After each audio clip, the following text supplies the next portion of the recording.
Hornbill weekend hon in campaign vegan chubai tunia intending candidate hopi ding 58 cc pur assembly constituency ding ding hile bu James kuma hausel ya pakom yai so non tel thai jan tu pak tu kan gena hi kele ka ki pa ma ma interview masa missionary dan ni interview tu achu missionary tan politician ding nei ta bang jaga politician politics u tan nei ai kele i banga na career kha diversion politics lamang lun boga ya diversion dan ka ngai to ke ya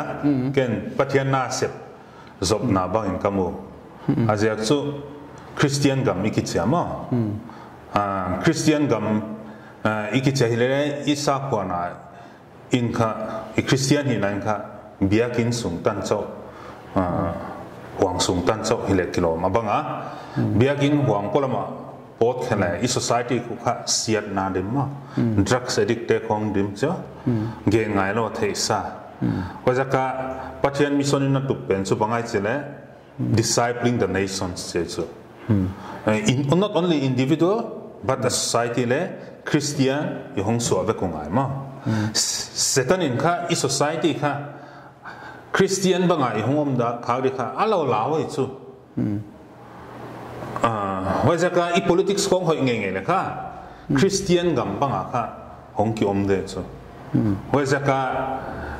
wai pen kangai poimo lo jaka politics ha hong lu ringa wajaka ke ya dia mission field kha politics e la kha political field pen hong hitai chu wajaka kha ken pathian na suzob na banga ngaya hong lut kai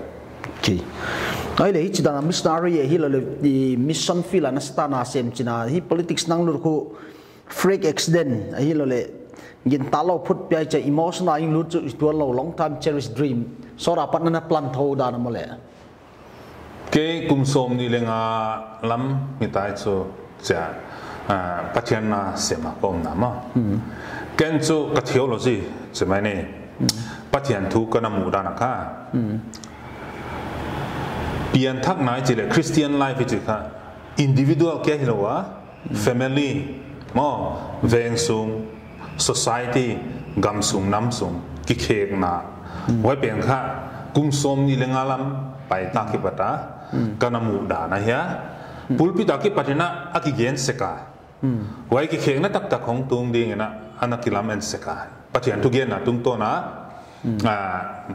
i society i politics te kong hong ki khek de kha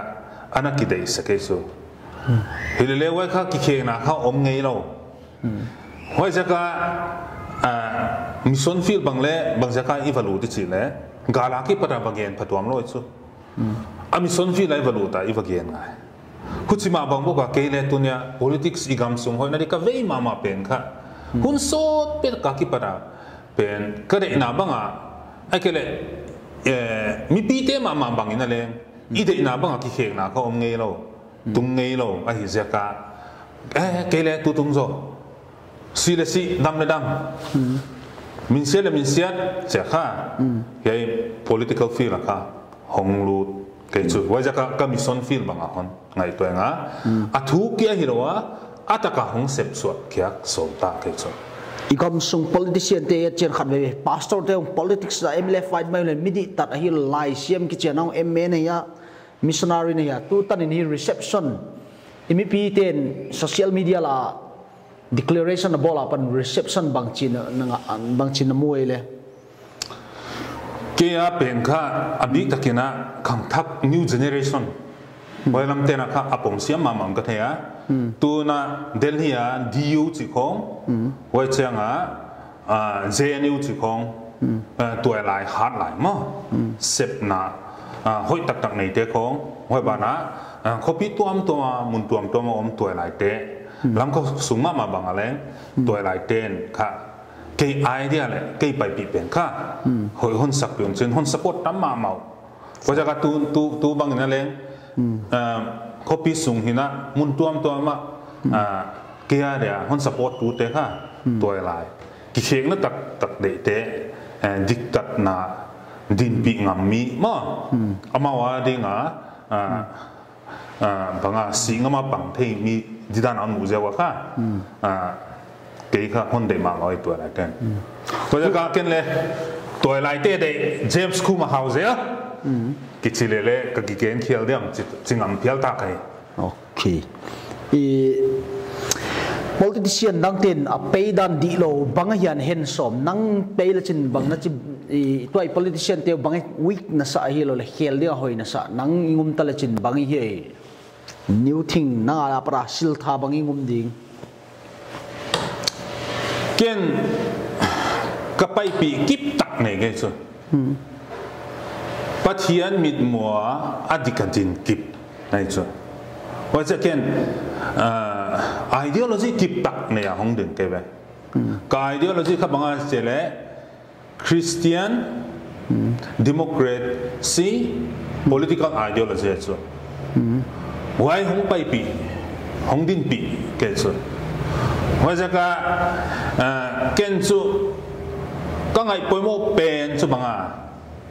มีหิงบอลมั้งมีหิงลุงซิมกิเคกทั้งลำตัวเนี้ยมีตั้มปีตักเตียงใครกำสุงน้ำสุงอ่ะเอ็นแต่ละอี society politics ค่ะอาเซียโอ้ยเราบังกิมวยไว้ politics ค่ะปัทยานายไว้เฮเลเอโลยนั่งค่ะสิตันคุรักกิเปขี้ไอ้ชุดตัวค่ะ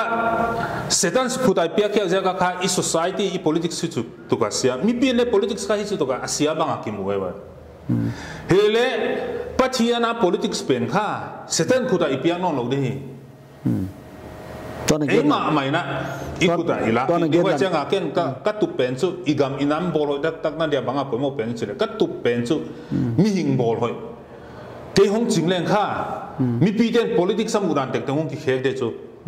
ตัวเนี้ยมีปีเดนนะ politics สมุดันเสมาไม่หมู่ข้าเกี่ยห้องจริงแรงข้า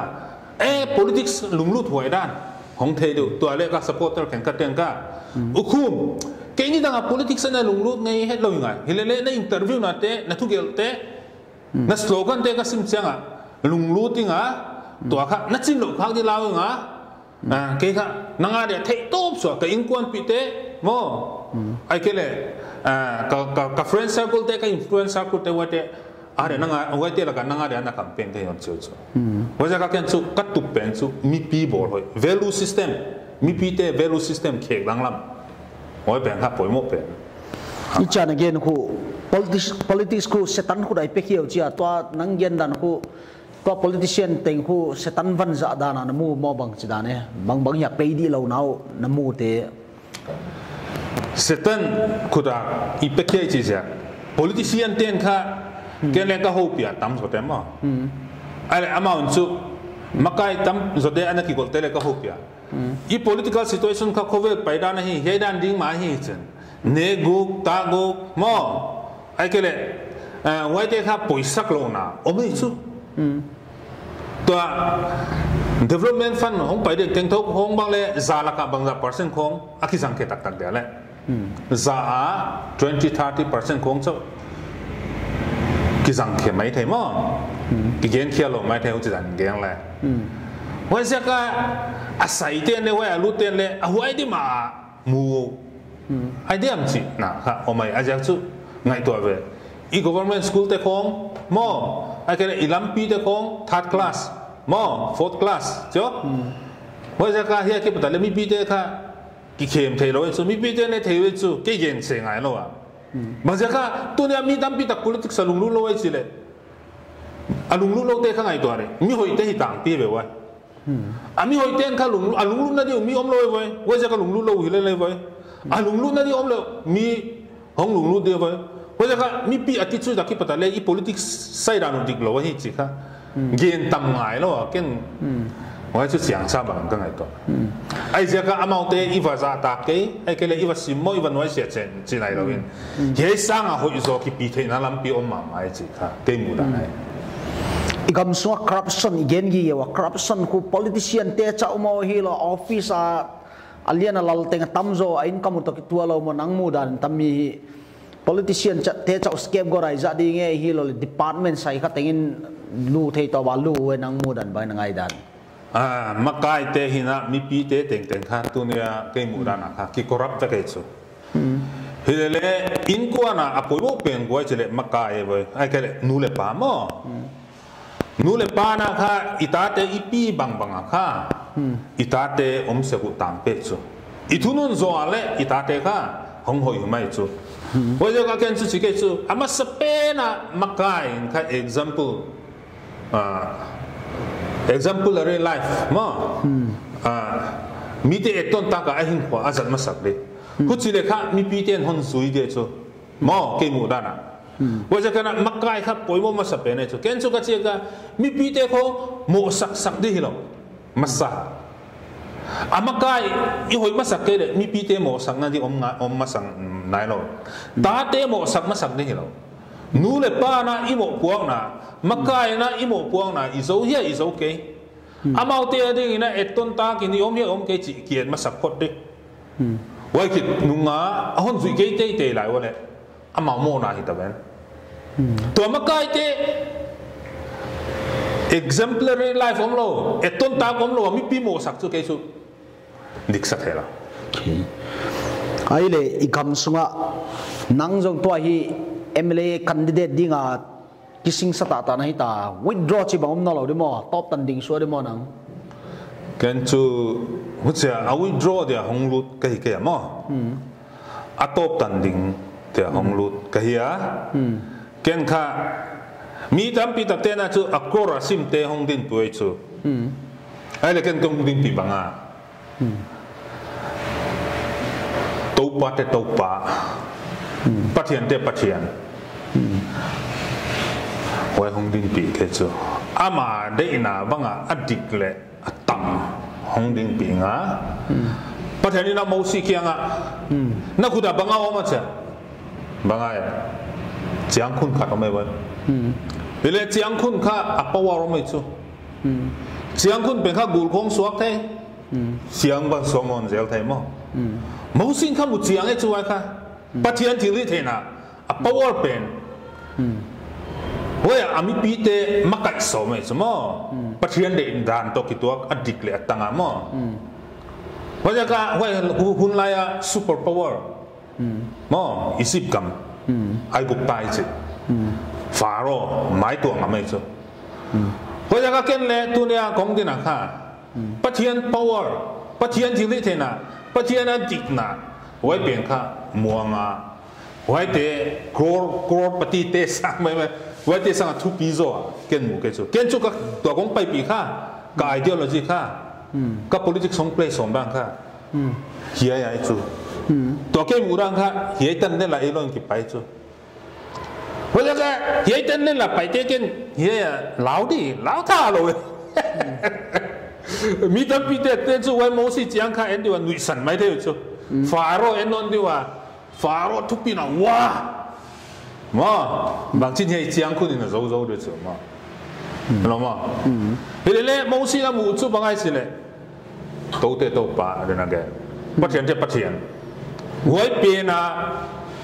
hong ki panen chin atopa wai faro ina alo thelo wa Israel ta te akha kyang mai hong ngai ta lo ma wai ziak ta ka ken le hei pathian ka pathian hing a thiri the na a thupi na adik na hong din pi ke chu tunia mi tam pi dak te na election promise na election na hong dingu ken bang ma promise ne lo mo azak chu na se phat thu ai gam inam hoi di lo wai mo si na tui pi san Israel ta te akan pia ana se phat ja mo hero adin kip zi ke wai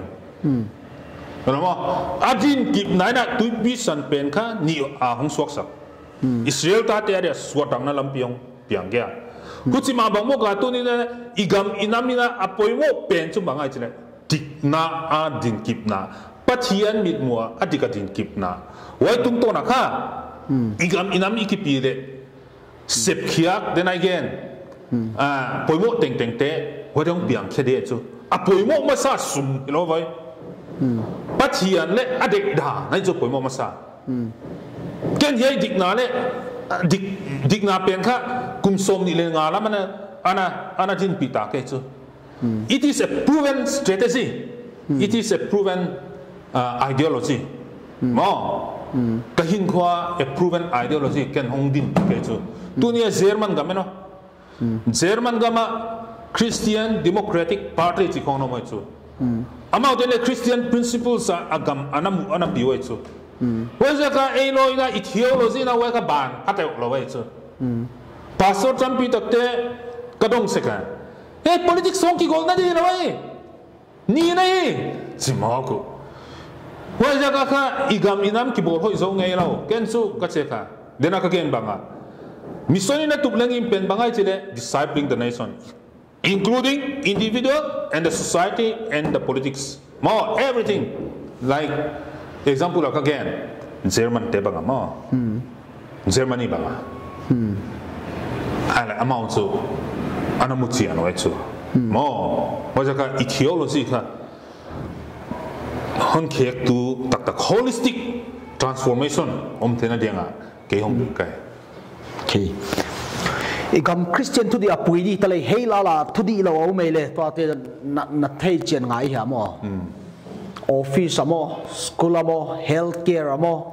hei tak tengahฟันเตบังจิเปตัวเตบังจิปุยดีให้ตายดีเรานะเกนเทมัสอีเกนเทมัสง่ายดีอะมออีกคำสอนจิปุยนะดีเราบังอมเอเลนะโมนะสุนะเสียมพัดอุดง่ายตัวแบบ government school บังมอ government school บังa building เตอะไรฟันหงไปเตก็เอามาจิเทเราดีกว่าป่ะ a building ของเสียมอหอยเราว่าจะ teacher เตของบังเลยอาเสพนั่นที่บุญอาเสมเราไว้สุมอมีดังของมอ substitute ตักก็อยู่ใช่ไหมวันเด็กของแกจุกก็โอ้หมกมาดีขนาดไหนกี่บางจุเฮียของเสียมข้าฮิตาแรงข้าMLA บางของจริงฮิตาแรง government ข้ามขัดองตะเลมีนั่นรักง่ายนนเป็นเด็กเลยข้าเจนกระดงนั่นที่สุบังอ่ะกี่เฮียMLA ของดินเปลี่ยนข้าของจินเปลี่ยนข้ามีปีเฮียสิ่งต่างโดนะหัวอ่ะนู่นเลยปากเกนที่ตักเตะลำก็คบปีสุงาหงรูดโจโลเตะมอวันเดียนะทีเชอร์หอยตักสินสักตุหอยตักอันไหนวันเดียก็ได้เสียกับกาแฟเสียกับก็โอ้หมอเสียกับห้องดิ่งใครวันเดียกินนังวันมุนักนังนั่งมาเสมน้อมเดียงเจริญนาดงด้วยกันสู้กี่เฮลักงาแล้วไม่น่ะกี่โคตรปฏิหิวตาMLAหงรูดที่เราแก้ไหมมีปีเตอโอ้หมอน่าเสียกับสู้ของรูดน่าเสียกับว่าจะเอาไว้ teacher หอยตักอันนี้แทนเดียวนั่งไว้ภาษาเปรย์ได้มั้งไว้ on transfer ตะเลยไว้ on posting ตะเลยไว้น่าอุดเดียนน่าอุดเดียเลย qualification นั่นเนี่ยน่าปังเตอินตักตั้งนั่นเนี่ยเลยห้องกี่ interview มีดังเตะต่อคนน่ะ encom ดีวะหัวจีน่ะคน select ดีวมออาจริงเปลี่ยนนี่เลยไว้ก็กระโดดน่ะเดียวจ้ะไว้จะก็กี่ missionary minded กี่จ้ะมอ missionary จีเจ้าอ่ะบางไงจีเลยมีดังเตะหอยนั่นดีไว้ว่าเดี๋ยวน่าเสียมเดียวมิสซอนน่ากิเสียไม่สู้กูจิมาบอกว่า politician เตะเลยมิสซอน minded นี่ไงสู้มีปีอีน่ะตักตัวมีปีบอลหอยอูน่ะลุงเตะตั้งนี่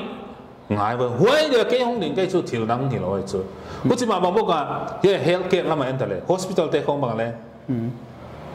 nurse เตะแต่งๆอ่ะ qualified เป็นบ้างก็เลยมีท่าทางกวนบางจอมดีมั้งมีท่าทางกวนบางจอมดีกันสู้ very very cruel จีกันสู้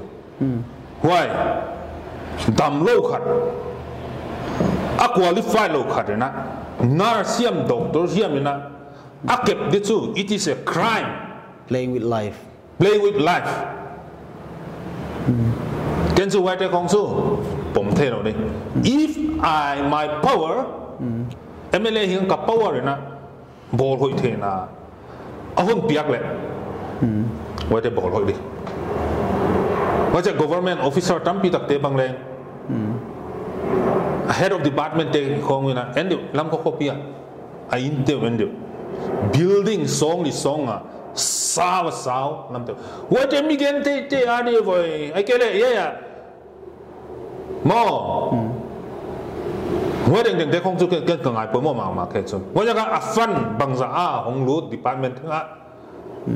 kwa khu da lu da bang policy bang plan a kisat kya dia chite honun kai ringa 100% ka bolso di chikhang 100% corruption free ina ka khek salo di ka chike hile ke power na a hi thei tan kana chu wa de ka mi pi ki thua pi na to mo wa de hong bo loi de wa de hong bo loi de lam ka copy sung yet chen hi adie nang constituency din som na 58 cc per assembly constituency a voters si nasata ne kimix a chile nam hi nam bing pe hi boi ma din dan alanga mo chile nam bang chin hoi tup de le lam ka copy hi tu lai te in unity in diversity lama nam dang nang ki khen na sang ma ye bangena mo dan as a missionary mo mindset ki nai changa pathian mi mu kha nam teng ki bangai bai nam thu pi le nam niam zo om lo ma ko ja pai te vai pe sim te zo ichi te kha pathian mi mu kha ki bang ve ki bu chu we are the sons and daughter of God pathian tapale tanu te ve ki ho che nam te bol pa pathian aya ho ja kina anam abo chu izak tak de I culture te izak tak sui ken chu pai te khan do na di kwa mani da lo de a culture ro abit na di humbi na di kwa mani da lo de hu chi ma ba ko sim te vai pe so te ho te le anam che ru hoi takin ke mu hen lan khang tu hen lan wa di ina MLA ka hi la chu nam teng khan do na di a culture ru ke pin na di a pau le a ha mu ke bin na di kha ken chu encouragement pedinga phungbu thei tan na anam a culture to kempin na dia pan hong la de ke chu hilele ken ka te na social media ko ang bang le nga cha ken pai te ka jaga pai te kon gen cha kha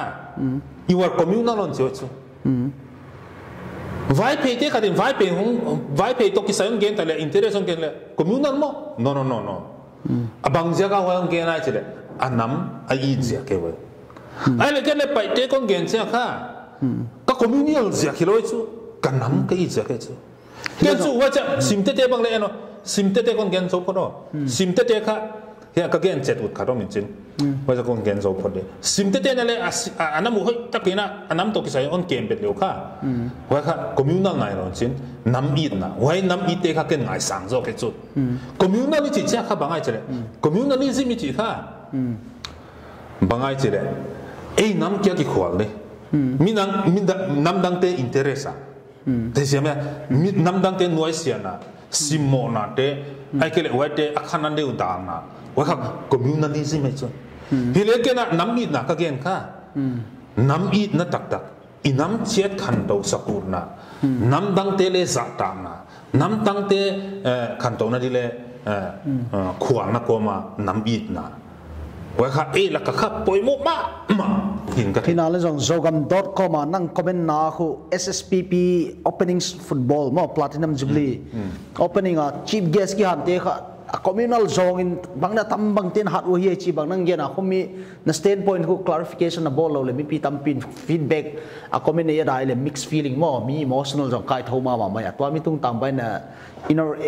motive agenda chmai bai ai kha poi mo ma wa ka counter na ja kai sila for example vai pe te student organization ma na ke le ama pa ko kha di dan on gen kha ku kalau je la ela kha communalism ha lo mo sim te ya ma ke le nam dang khat chi mai ni hua nya kha zo te chi mai ni hoi te na kha ama la ka candidate bang om ta le tampi intending candidate ma ai ke le Why don't they SSPP ka by the student organization also. Ale SSPP ka by the interest na di banga platform e ba. Te siya ale pai te sunga intending candidate tampi ki omai chu ale wai te chial khalowa he ya avai phei te iwa musit na ai kele iwa ning niam nai ro mo ale namdang chial la ka chief guest ya kha wa kha kilom saro ge chu ale amao excuse now chu bangai chele ai intending candidate dana ki chial hilo chu chu hinele amin gen tan mai la pu lm khau te kha lam ka mi pin lam ka hong pai pe ma chenga we are no longer looking at him as DGP mi te kha intending candidate na dana ki mutai wa wai ka dan in phalma ya bangai huku dan in phalma huai dan in phalma ya ama kha tua active service om lai wa mo ho ja ka tua active service government employee active service online kha campaign na nei the lo chu aman chu direct ka nei lo chu hile agent tampi nei chu ai agent te tung to na hong campaign hai chu indirect mo mi pin de wai ki thei wa ke wa it is not a lie everyone understand mo ho ja ka kha hiai pen kha ken chu election code of conduct le abo second ta mi pi makai di hi le bangja ka election code of conduct bo sia ong candidate ya mi pi te adik lampia pi di hele bacha he banga hong campaign na baka ka question utai ken chu vote campaign le adika I campaign di adika mi te lungtang I so ngap ke le hong ki success lo di ken chu mi pi te I tak tak ke we mo ho ja ka campaign na le adik ngenat campaign lai ka campaign dan adik lo khan le om nai lo we ale mi pi te I tak tak le mi pi te lungtang I so ngap ke le adik lampia I so ngap ke le ba chang ki success dena SSPP to ki sai gen non zol la tale mo wai bang ale ama kha achi al hun dio mai chu if it is not before election fever environment mo election hun ke le achi alu poi lo chu hile to mi te na intending candidate dana thei hun lai wa wai pen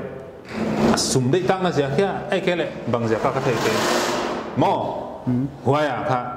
pai te sentiment mo sunatei dia achi alu ka ken dik ka sakya azomi level hitalele azomi level ale banga wai le intending tampi ki omai chu mo wai kha balance ngai chu kachi nai na tekina na vai pe mi dom ta vai pe te nam interest ki ge na di mona mo he mi da khat vai pe su ga le mi tampi om la mi nam dang khat bachche le ki rom dia intending candidate om na laga ai ke le mar bia la mo mar bia la ka mar mi tampi om we chu intending candidate ai ke le martin a program sai nawa nam dang khat valut mong le til hi thei lo chu kilom lo mo wa ja ka election huni ke le chu SSPP kha mi tuam to ma chia lu poi lo we chu mo hele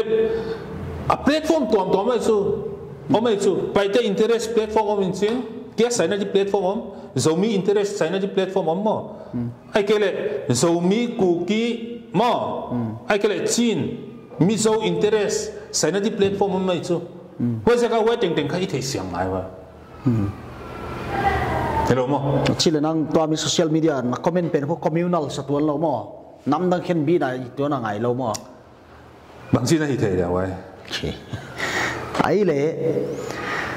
midang ten hi na candidate pite endi talai party worker nei wa sumle pai nei wa nang na winning strategy khu bang na bol ta de le workers te bang chi solding campaign bang chi bowling social media zogam.com na check mai khu hindi mo bangen planning na plan so mi ka chi san zogam.com mi chi ken he ka chiang na kha kum li lamai chu kum li lam ta chen ni teng pela post ke ba bang ja ka post tu na election na ki pa post mo teo lo ye ki le nam le gam ve mi ka hi dam thero chu ken chu bang ja ka gen ge ni chi le thurik thu tak puang kya ke ba mo wai ka tup le ka ngim pe nei ba mo biar kita nak kira tudak kigen tebang leken su kim khat kia kigen ngam ta ka cima ming mai en nata na ming mit mo kilom tan kia patian tu kigen gen ai half truth only kan su ka che ka bang se wa tudak gen dia patian so la half truth kong gen dia patian so di lo su ke lung du lo wai tem ma wai tan kia patian tudak hi thei lo half truth is not truth lum le lum vet vot le vot vet that's why this society ka asi to ki mang asi wala ka kan chu jogam.com khonga free platform mai changa wala igami na mina poimo ka chi jaka gen ke chu mina nui sanu on simmo on voice tampi da ten ile atam zo ten on nui san lo khon nui san te ka amau le ma ki nui san ai ve wai ke ka te mina nui san sana gen sin ase boy mama ke eno wai te ka thu dik nui san te ve wai tu di kinu isan le kinu isan le la wai te kong comment mai de on subwai pa de te kilo en yai level ki ma malo yai level om te lo wai te comment mai kong boy sak de te kilo wai jaga de na gen non not na mo ale bang strategy aken mi te so so mo ken su mi te lung tang so so ke su tu dik le tu la ka mi te lung tang so de adik lampia vo jong di wai de tung na mi ten lung tang zo de tu bang ne tuai lai tam pi tak an lung tang bu so om ta tu na Delhi bangale ama volunteer ma u na mo kwa kamel the le lo wede nung campaign pi tau tuai lai tam pi na so kin tau den ma le la ko suwa report ong pain chin hiao whatsapp a ukum ka set na klinika ka set pi teng teng na so kin ta kai cheng khat ka pe ta lo ai le bung mol khong bang ale ai kale pier sang khong ai kale mun tuam to ma mo ukum te election lung lung ngai lo himale na interview na te na thuken te ko ngai tia ka lung lu ruwa tu tung chu na chin lo kha ki lao kai kap basalam ten ai kale wai tan on chikelo le ken chu ka inkwan pi te mo ku le naw te wade zoke te soma nang ada panlakai wade zoke ada support tu teka sumpiak ngai lo amau u na ziak mama alung tangwa pathanin thugen wai tung to na ken vote campaign te chu wade hoi pen lo di he zu kham hon ai kele mi duk dak lo hon kam hoi le dei lo hon sum tu a vote jong te sanga ke mi tak mi chi tak wade ke ada campaign wai chu ken wade muang zo wajah ka wade pung de to ka mi ci ta tam thoi le bangza bang ne to te apar kan chin the di dan chan sum igam sung system hu suma na ki pia thulu tamama ya mo assistant karap na hi mo jesu ha mi khia tia de ong pai chu ken ka campaign against chu ting hoi tia de ong pai kai alung lu lo te lung lu sak de ong pai kai wade bangza person ngai to 70-80%ของเฮียงโอเคจ้ะอาเซียตัวเนี้ยมีหอยดิ้งยมเงี้ยเราเสียกว่าข้าอัตมาตั้มด้านะมีเต็งเสียกี่มวยจ้ะเต๋อเราไหมก็กำเป็นนามีนกระลุดนะตั้มปีตักเลยมวยจ้ะแข่งขันเต้นโจกำต้มเกี่ยเจ็บใจวันจ้ะเต๋อเรามุนตั้มปีลุดขึ้นตาเลยจ้ะก็กำเป็นนาข้า out of 100 90% เกณฑ์ซุ่มกี่ปีเตะเด็กเราจริงไงเนี่ยจ้ะเฮเลเล่บางจากข้านี่ตั้งเอาไว้โหวตวุ้นเราปีลงตั้งอ่ะโหวตกี่เข่งให้เราเปียอามีเขาเราเสียกว่าเราเทเราโหวตกี่เข่งไม่ไว้ยัยมีดุกดักเราคนปาร์เซนต์ตมจิตเตนะคนไปอ้ำก็ไปช่วย politics ข้าเกินไว้เจ้าหลังเราตัวเนี่ยบางจากว่าจะปาร์เซนต์ตมว่าเกี่ยคน support ให้ตัวดิเด็ก70-80% ของไอ้ population หัวเจ้าน่ะคน support ดีนะหัวเจ้าน่ะกระดิ่งน่ะอดีตดานนไทยปีน่ะ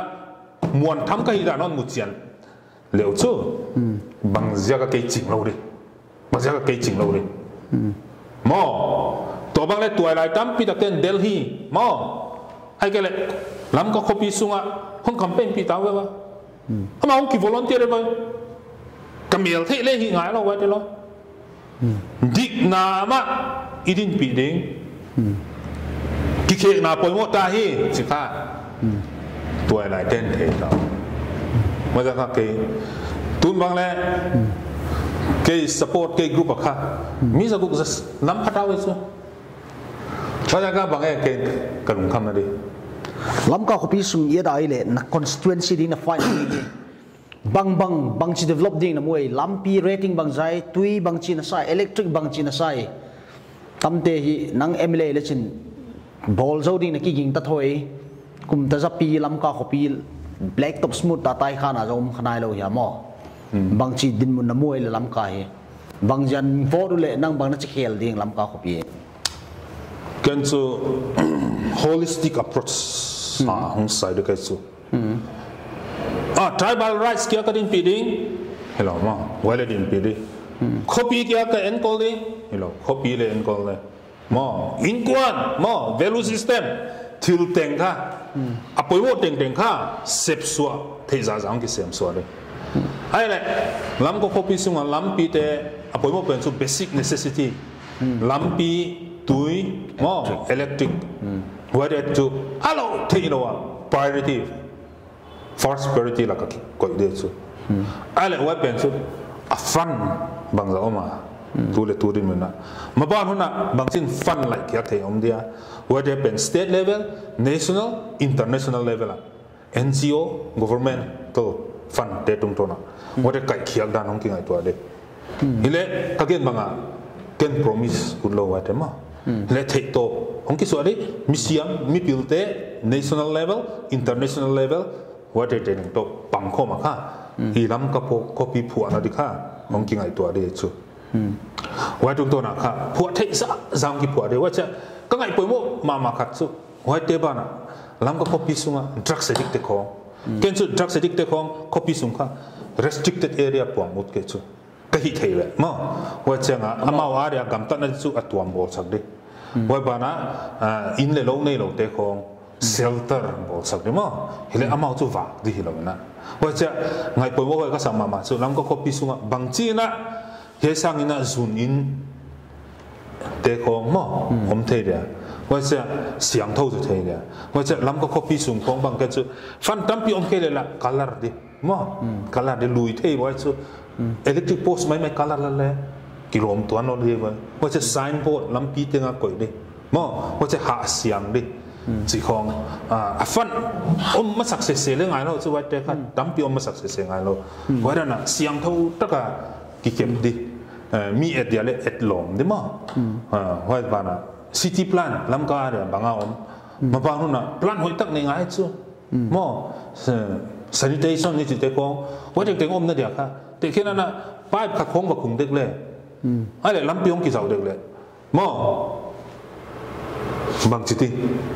ว่าเด็กของไงตัว plan city plan หัวตะก้มไงจู่ว่าเด็กของอมเทนดิลำปีอมเดียมจีบางกี่ไงตัวเด็ก smart city ดันเดี๋ยวมั้งว่าดันเดี๋ยวข้าลงตัวข้าห้องเรียนเราใต้จุลำข้าว่าเด็กบางเลยอมเทนดิลำปีบางเลยอมเดียมจีองกี่ไงตัวเดี๋ยวมั้งตัวนี้ intending candidate ขันนี้น้ำลำไก่ขัดอินฮิเตดิ้งนะฮีเจนน้ำดำโลนะเทวมั้ง jet YO เลย YPA เลยน้ำเลยน้ำมาฮีละน้ำสงอาจงปอลปีเต็งเกเนี่ยกี่เห็นเสียงเด็กคู่root cause bang solution nang vision bang tam mi su dam na din hega tam pio mai so te kena na cookie ma zomi mi zo chi khong ken hanga ma ken chu chi ke chu those who want to be cookie let them be cookie ma zomi yu to le zomi mi zo hi ga le mi zo de ma wa te kha ikiza tak to de wa kha a solution om sun ka the zomi teng ni na zomi iza tak de zomi ma khan ton di bo le a cookie te va simono de mi zo te na le chi ma bang bo ma wa cha chi le nam bing sunga organization boy te la le bang lo di ta bang ja boy ya chi nam bing sunga organizations boy te abo na en legend atang pia kha azyak pen takha electoral politics ya ke chuma electoral politics in bang chi boy sa MLA te ten kha te kena na PTC context sa entale MLA te na kha mga influence om chu mo ken chu ka cha PTC president chu om na atung kha executive director om lai le kilometer chu wa ben kwa chale MLA te khong mo ว่าจะก็ว่าไปที่สุ่มบ้านนะของบางแรงเลยใช่ไหมเฮียบางทางเราไม่ชี้เฮียไอ้แกเลยเฮียล้ำคลำไว้ที่น้ำสูงอิมโฟเรนซ์สมนั่นเสียก็ฮิจิบังหงบัวนะหงเปียงเล็กกิจเทชั่วโมงตัวที่ solution ที่นั่ง MLA ขัดดีละจิน vision นั่นเองเลยบางส่วนเดี๋ยวตั้มบางไอ้ office เดี๋ยวกิโลกี่เกี่ยวมันเทดิโมอินำ where are we heading เกินจูน้ำฮิจินะคะน้ำแต่ขณะน้ำสุงะ intending candidate เต็งๆค่ะ support ตัวมันเองเราได้ไว้จูน้ำขัดนะอันน้ำมีเตได้สักตัวมันเองขัดที่ลิเทเราจูอะไรกันเลย the sanctity of the rest the people มา a sanctity จูบางอย่างแต่ขณะนั้นเก็บไปเตะแค่จูไปเตะนะไปเตะมีอะไรตัวมันเทเราเทใช่ไหม we are all ไปเตะมาไปเตะหินะค่ะอาสามตัวมันเนี่ยตัวมันเลยเว้ยกี่บังก็เก็บไว้เพราะฉะนั้นน้ำหินะไอ้เลยน้ำมาใกล้เตะนะไปเตะมีละกันเด็กตัวมันเนี่ยเทดูหิเราไว้เพราะฮะ BTC เกี่ยหิเรานะน้ำดังเตะเลยไว้ด้านอะไรไปมาไอ้จู่เห็นไหมเพราะฉะนั้นเฮีย intending กัน electoral politics อะ support ตัวอันนี้เทเราไว้จู่น้ำมีน้ำมั้งได้สักตัวมันเนี่ยเทเราไว้จู่ไปเตะนะไปเตะสุงะได้สักตัวมันเนี่ยเพราะก็เสียงเราไปเตะสุงเกี่ยเราน้ำดังอะไรเลยมั้งเพราะฉะนั้นเฮียอี constitution เตว่าฮิจิงามได้สักตัวมันเนี่ยนะเราเดี๋ยวว่าจะเกิดปัญหาอะไรหัวบ้านะ election หุ่นนะอามาลอยนะ support ตัวเนี่ยว่าจะ Paul P. Minhiam executive member เต executive member หิลายว่าอามาเตนะ public อะกว่าเฮียม candidate ตัวอะไร support ให้เราเนี่ย constitution เป็นเข่งไงไว้เป็นกะฮิโซได้ก็จะเก่งเนี่ยว่าเขาวิจารณ์โอเคMLA fight din hi ai le tribal issue hi na sata ven bit angaya I cobru issue tale chivu tale hi lo le issue tampi kailam te tamte bangai dan nei le hi lo le ADCC function law ADCC umno lo interim chairman velpong ki koi pie election hunta ki bol nai lo chite tamitung ta bangchin namina sate rights na veng de le bang hi na knowledge le bang chitun me bang chibang panala so me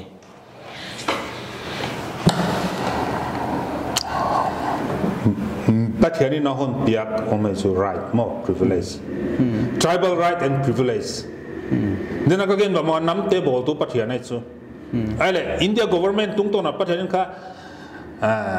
ei abi ka hin Chorchanpur chu phot mai ni constituency de chang mo huai ti area Chorchanpur mi ti area right and privilege on piak ko mai chu pathian ki patai nei mo huai te chu ken chu hum bit de din bit de si nga ba hong pang de a jak chu bangai chele ye pathian ki pada karai ro le ka privilege we bele ale wai pathian on piak te itin pi ale pathian on pan pi de ging ka kai te sia me ale wai de ken constitutional expert tom te hun pai sai na pan lang na tan te en khom ding ha ho che mi sia mi pil te to kha ye igam inama de hoi pen kha hong fight to de ke chu ho che to again ADC หัวใจของบางจุดฟังก์ชันเราตัวกี่ชั่วโมงอามินกี้อ่ะautonomous จ้ะ autonomous เราไว้ชั่วโมงหัวใจของข้าเกันจุ ADC จิตของ short term solution ชั่ว short term long term มาเดี๋ยวข้า ADC จะเรา six zero แบบกี่โมงไงชั่วอะไร six zero ข้ามณิปุรปุ่มเปียหมดเลยเดียว no แข่งขันกันดีเด็ดแข่งขันเต้นนะ MLA ก็ชิงเชียงนะมณิปุร tribal area เต็งsix zero เลยนะก็อีกนาทีนะคนละดีจ้ะแข่งสู้ impossible why บางอย่างก็นาก็เต้นค่ะนาก็เต้นค่ะsix zero ละลุงกิมดิวเร็วค่ะมุดแต่เดียวสู้นาก็เต้นsix zero ละเดี๋ยวอาศัยสนุกสัวฮิโลพิวเอ็นว่าเดี๋ยวเข้มลุงกิมดิ six zero ละเตียวเราอามา separate constitution ของไอ้ส่วนดีมันต่อเพราะฉะนั้น six zero ค่ะอามาว่าเดี๋ยวจนย้ำว่า hilele elo ya de chu ifai the na homsun chu tu na ADC sang ho zo mo six do mo boro ta sima mo hoira na kha to kha UPF mo le ke no na hong fai do chu mo hoi kha ken le hong study de ke chu MLA hong le hoi kha support the dan to pa song support de hile excluding naga area realistic de wa a ground situation endi a stakeholder teng endi hoi tung to na on opposed to thei di teng teng le kwa chi kian ma sa de chu ken khat te na again ole MDC hi lai ko MDC teng teng sam kom wa MDC hi lai wa 6 to le bang bang pa demand on central lam ko nga pia na le na ga te health na ko akono nga mai tuam thaku chi ko what kind of people there what kind of MDC ele visionary constitutional thei ma kong ki chu ale wai hun la ya a stakeholder teng teng wa na ga te health na oppose you mu phaba no mo dan la dun thei tak takai wa thil sai dan thei tak ba ja wa a stakeholder te thei la whether on oppose sei tu de en ma sangai wai thili demand ne te kena ken chorchanpur area ading ina thil hong demand lek ta le kha political demand on pedek le kha he MLA ka hi se ka ken thil teng teng ka sai te hi lo chu pol pi tam pi mai ba he ma nam tam pi mai chu wai te to ki ho khom de ba iki ho khom de wa ilung kim na iki tu tu na do kha wai pen kha political demand ini pat de ba ken khat ten pol billion pi na hon dal le bang chi lo ching thei ni impossible ai chu mi pi te represent i changa mi pi teng teng ina ade alung kim now wai pen kha demand ni bol pat de six schedule bang le viable ma thil hi te le iki tu tu ma support do mo cha demand om pan de ken khat ten kha demand va bol ma sao wai mi pi te zo sak so mo bol pi te kong zo so mo no that is not the right approach tribal movement ni role play dian mama SOO group sing noi mi nei teo UGS group teo ma tam de tung ta tu tan in hi tam history a edin hi tu tan in alam kai te in le lo anei agam te anei alam teo le ana sep dan teo lungtun huan sai MLA talachin tam te bang na chi za ta de le amau ka independent body dan ni no mo en cover board vet thei din ka ngai to ke a thei siam me hele amau le gam le nam i ta na se ma hiu mo a motif a ma sa pe na mo ale wai tan sep di bang na sem khiau ya a sep khia na area le tam pyom te hele a sot ka mi mu le tam pyom le chu ro mo hoi ja ka gamne na ma de CMC ati hi ja kena isem na mun area le ki bang va ke changa na isem na mi pi te le ki bang va ke changa pan khom te tan ta mau pang khom de pan ho ka ke chu ken chu amau te ka zol che le bang che zol de na hoi CM de zol de ke voi asia CM de zol de no ka chu bo hoi di i di game di imile sa te game khop kep khop ngai voiวันนี้บางทีนะตัวอีตุนตันเฮ้ไอ้เลยเฮ้สังอ่ะสังโซนะบางตันอีตุนเทียร์จ้ะกี่หัวคมนี่อามาทุกิมนาโตกี่ไปคมเดือดชัวร์รู้มั้ยตัวเนี่ยเดี๋ยว last question กังโดจุนังกัวในสิอา constituency แต่ก็เห็น candidate สมนี่สมเรื่องอ่ะมั้งบางใจขัดกุมเทียบตัวทำเตโต live on spot debate in front of live audience กี่ใบตาที่เห็นนั่ง ready เท่าเดียวเลย very very ready excellence but la ka ipilvan na dika bangai chile ken chu ka cheka candidate teng teng ina hard question soft question langam di ken le kon counter le a candidate tele a hero do hoi bana a supporter tele ana hero do agu do zena kinial le gu do zena kinial le ai le ki kok sek de candidate lai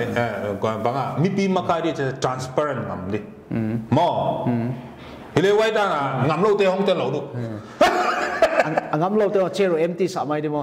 empty sa di wa ja ga na chial him le nang le na chema nó supporter thế hệ thế đâu được mà vậy bà nó đó là debate đâu chứ debate thế vậy thế tiếng against some đâu đi cuộc xia đi bằng tiếng ngôn đồ ngắm được vậy nó ngắm mà ông tê lo cũng chỉ cái ông tê lo được nó chỉ đi thế gì vậy và mình khắp về ren sau này cái bao hồi bao mà anh kuma house pu James kuma house nang hi pasien missionary apa đây ni gam sung political missionary lut som nei ta na wefi social media la hat ma maya nang hi le kang mu dan hi black is black and white is white hi maya im bang maum sia you call spade as a spade mo vom ko vom na cha kang ho kang na chi maya tam bang mit thudi hi gamin ma mo a hi 2022 in tung vanin koi in bangjang vote de ma tu ni people verdict na lungai dal na vision and policy te mi pi te kon apin media tung ton na jangta tu in mi pi te nang lam ka ding ching sa de we ma verdict ke hiat chen vote na mu di sa ding ha mai di hit vanin mo na withdraw kha lo ai le withdraw ding din mun lan om tu et sia ke pa hoi ba mai last message hon will viewers te kon again do mai mi pi te na MLA de chinane de ichite quarter tang pina ana hisaki chile million mitupi mo akele crore party te kong oh why so MLA de hoi de chimo teu lo ma ale tampi tak te wate na kha asum teu etele asor so ain kamu sang atam sa tham mo nei akele wate kha banga ane guk na tung to no amu wei so siang ge na mo ale wate na MLA hongile anegu non ek do chi gin ta ko hi la lai chu siang dog siang ding ki lei ding in kang lei man gi ti mo man chi do so wai so voter turn lei do mo voter turn lei do ken chu ka chi ka election la ya mi vote ai va lei bang le mi vote va lei suma mo wai bang le mi pi te sala pi na ai chu ke chu sumle sal swag salava ki ko eva azia chu mi pi te na kha asum kia ena gente te te le ken su gente te bang le bang ja ka agente isia ko iva pan pi de voi a voto ide isia ka va pan pi di lo voi zalam bang le dam gente mi khat ong pai chu gena gente khat mo ai le ken amel ke che kha piak to ka sa ja ka ana piak ke chu antang be khat mo hoi bang le midang khatin ka supporter te khatin ka ukum hiai na poimo le election na sa na poimo na mun na sa di chi on pia ke chu ke kha ken sum seng zolo pial ke chu supporter te na hon piao zalamale meeting ka nei wa meeting ka nei na kha supporter te khatin saman be cha saman dion pe chu hoi ka hoi le ken chu wai pan pi ngai ma ya amel et mai ale ka thei jaga kha akianga hiai antang be khat pen hon pia kai na vote pen ka de ke ka chike mo hilele non vote te ngai lo he na u du vote thei lai na he hilele to kon piak pen kha na vote ka le na hi ke ya pan pi na ngai zia ka hon pia kai pan pi na ngai zia mo ho ja ka hu chi pa ngai ja ka mi pi te freedom ki piaว่าจะอะไรตุกิจตากมั้งไว้ดีด้านไหนซูไว้ซูมีปีมักกายขนาดนั้นค่ะมีปีเดียวจะบังไอปีเดียวซูคุณจิโลวะมีปีเดียวโหวตของอีฟาเลเชียงค่ะอัศมินค่ะที่อ่ะหอยที่โซอามูดิเต็งกุดาลสักค่ะอ่ะ freedom to right to vote ค่ะสุมินกิเลเคียจีน่าซูไว้จะค่ะไว้บางเรื่องมีปีเขียนหนาไอ้ไว้จะกินเอาไว้เต็งค่ะเกินกระเดกเคียไว้จะค่ะมีปีเดียวมาบางเรื่องตู้ตุ้ง election นี่นะna vote tu kwama analyse non ke ding kon nge nai igam inam zuak na hi mo iham phat na zuak na wa pen kha den chenga kalei sa a chi diwa candidate te na hu che wai sum ten mi pi sum di pen kha amau au dan na zathena permission license ki pia to ki bangai wa kha hi non lo ham ding na mi pi te ko hon nge a hi ai wa ja kina apoi mo pen su makai lung sim me chu poi mo makai lung sima a value system e supoi mo mi tam pi tak ten on dong se ko chu nang le MNA hi le chin ne gu thau de chu bang ja ka ken ne gu lo de i value system a ken ai chu i ne google lo de kha i value system a ken ai chu ni dang ina GBC na kai se ke chu mo pol som chak po pa sa GBC kai ke chu ai le ka graduate de ka kha pol som le ni ngai ta chi kha rule song ki ke passport china de mo ale wa ta ka ken le na lom te tam bi tak open av ka yon cha ve exam mai mo ke le open a le khasim na hundi le om lo cha ka khani khong chau ta mo open a en lo as gel na de le ki the na di gun pass kop te na di om lo chu wa cha abu to ve mai nga I pa su ta le khabu abu to va pain ko son te va enin ka gel da cha kha ke ichi banga copy u thi le Bible ko le sa hong lo di kai hi chi bang thi ri u thi le hong lo di kai che kha ke pai san ke chu ale ka pastor hi na dion da le da poisa lo ale tu ni na pateni na on bo zo ke ya on bo zo China bang kum som lam ka ba mo hello mo international cross cultural missionary na pateni ko ya ale China bang le international trade kum ni lam ka va sema ale tun kong pai ki ka he ka pastor pite ni dang ka kai pite it mo ka chi eng mo eng te lo ka tun na tan tung lo so dai so mo ho ja ka ale to ka ke no pen so bangai che la candidate dang te sanga banga ka qualify jog lo na ai ke bang ja ka ne gulo dena ka don na pen mo ne gulo ding bang ja ka value system in ka ne gu kon phalo e ba kor nga siamina kamang hong lu le ken la lo de ka chu ka value system phalo chu ka gin nai noi de lo chu ken chu pathian bua zo na kia chu kare ka sep suwa tung ton ke adin a hong pai him hi mai le wa cha ka la di hu chi lo te ken de lo him kum som ni le nga sungina kana de ke ya tu ni tan pa kana ding la ya wa ja ka ne gu ke na di chance ne lo mo ne ke chu international level la kiom China bang le ko ma no nu lo ka sep dan teng teng le pathian na dem mon hoi ta ka tu ni tan pa hong pot ke ke chu ka ne gu khat le cheng ka le ko man ke lo do ho ja ka ke chu tu na khut siang thong din pi ke chu ai le kan ni dang che sang ma ka qualify zo lo na mo ye Manipur level ko ma officer contractor te ke international level la cross cultural missionary international trade kum ni la wana same time nga ale bagi amao sa ko qualify zo ale ke le ke ki to de lenga to lam kaung pai nga doli ne nga mi mama mi nga employee nga waden ka sep su sa ve ka wa se kena e kovan kat mo case payment le nga wa bang le ile tu na building kalam zo na ke mo ale ke sep su sa hong ding tu na vote ka zon le ka khowula ka sep su sa zanga vote hong zong ke su mo ale ka khut ka siang thoi chu parian he pina jak tu ni tan pa bua na lo chu nu mei pasala ai ke le thang tat na sum le pa ya hi ai hong din pi I gam le inamina poimo pen bang je ya kut siang to bang chu tu kina mi thu pi ina media ni na ya property ne gu sum te sang ken hi ai ngai thu pi zo he ka value system kha hi ai na mi pi te hong pi dinga tu nia hong candidate ka ya wala kina ken chu mi pi te lung tang hon zo som ke be suma hon zo som hi zen lo mi tam pi tak ten krora simina mi dengwa sumina denga wa tu tu mi on zo som ken chu ka chika min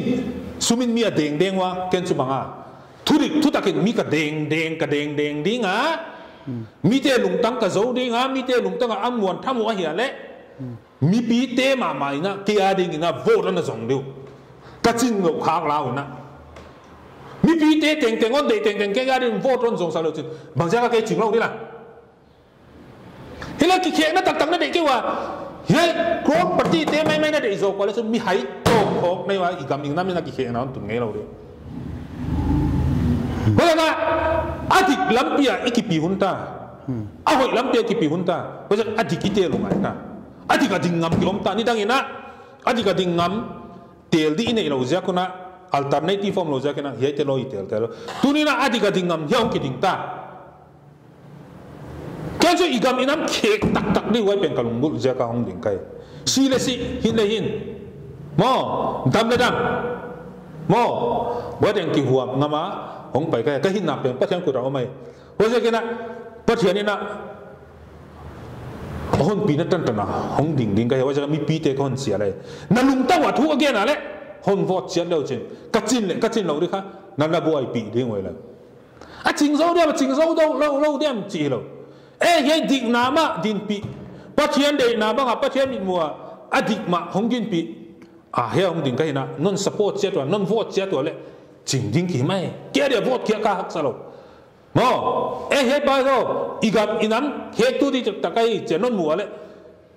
vote hôn chẳng ina vậy polling booth nó vào hồi đi quá kia khác rejection om cái lệ line ba phong cái ngày cái symbol vậy bên nó về mẹ cô hiểm thế nó vote được kia này khác qua mà non đào lâu đi ngày năng ai vậy lệ vậy là nó vào vote nó vào cái đấy nó chẳng có cái chính đi mai vậy mà hắc sao vậy chứ vậy sẽ con nghe nói nó chú on support tu teng cái tin nào on sắc teng thế là cái nó bộ chú cái khác suma vote trong lâu cái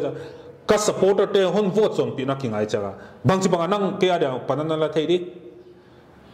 nang in kwa na lom le na wal te in sakin khang te ai ke le na influence circle te ka thugen te interview na te ka slogan te hoi te pen ana the zakin la honari comment in lan ke adin vote na jong le chin nanga dia vote jong suak ding nai ken chu ka che ka ke pen ke lal na di ke thupi na di cái VIP hiểu nó chỉ có không định cái kia nắng bên VIP nó thì thế này mi PR đi ngà vô trong trong cái gì cái chỗ mi PT là nó đi mi PT thu này nó đi mi PT hàng nó đi à cái không định cái vậy có chứ cả cái chỉ cái chỗ cái supporter take yang ale mà no mà na nang đi na in kun sung nó kịp bên nó đi không định pa chứ passport pa na in sung ông luôn lệ sung nó nghe ngay á nghe nói chứ pastor pa cho sinh pi không ina luma apoi mo te pe zo bele nang a dia hom ding thol kai je na kong ding ele nang le apoi mo ba bang nang le nang ki sen zo de to e lo ki le bul gai vek i politics su wai pen bol hoi de to wai bol hoi pan kai cho to akha ka vote campaign na ki pata le hong bol hoi ta kai wai ja ki na tu ni na unau te i kam khe ta ni i nam khe ta ni i khopi te khe ta ni pathian de na bangena hu chi le phát hiện bà tuổi nôm đi à cái chỗ cắt chín như khác public ground à hallelujah chorus cái gì chứ khá là mà kịp bà na mi pi tiền này đi khá là khôi khá không định cái chỗ này na khá là một khôi khá na khá là mà kịp bà na lung tăng à kịp bà na các campaign na bang à chứ nông gen nông gen lệ các lung tăng kịp bà thọ veng hoài cái gì chứ buổi bên này công tin mi pi tiền con nghe tụt tắc chứ tụi này na hút chỉ bằng cái khéng này đấy à lệ hon vote non vote cái nghe là cái xịt thế này non vote cái nghe lệ chính am cái chỗ tôi nè các con à giờ chỗ in quan à thu cái này ta in quan bằng anh muốn cái vào mi pi teng ai là cái gì nào bên này kia hi nó chứว่า non vote cái nghe lệ cái xịt thế này cái chuyện không may mà in của Kuma Housel James Kuma Housel mà hi 2022 là candidate tampi là hi best option ama again dan hi ama sanga hi second choice adang te second choice dan hi kiloma voters te nisan men jang the di wa thu di ai kam siam phat ding mani ki poi mo san ding loin voters te empower ding che ko ma ngai dan hi tu ne holin na le ngai dan inside view tampi ngai ta wa mi pi te ngai tu te zo sian bang hi na view su le na comment no pu Kuma Housel bang chin mu wai comment section ki holin ding wa tu nè weekend hon I interview tam tana beta entu te teng na tu ki pa tu ang gen he first choice